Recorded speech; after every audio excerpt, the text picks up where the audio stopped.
Sosok pacar baru Richard Kyle mantan tunangan Jessica Iskandar secara bertahap akhirnya terungkap. Richard Kyle mantan tunangan Jessica Iskandar kini menyibukkan diri dengan kegiatan baru ini.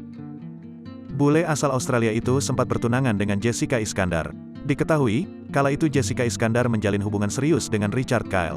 Namun, kisah asmara Richard dengan Jedar kandas di tengah jalan. Kini, Jedar hidup bahagia bersama pria pilihannya, Vincent Verhaeghe. Lantas bagaimana dengan kehidupan Richard Kyle sekarang? Richard Kyle menemukan popularitasnya setelah tak lagi bersama Jedar. Tak hanya karir yang meroket, Richard Kyle juga sudah memiliki pacar baru. Seperti dari Kompas.com, Richard Kyle telah mencintai orang baru. "Oh, siapa bilang aku single?"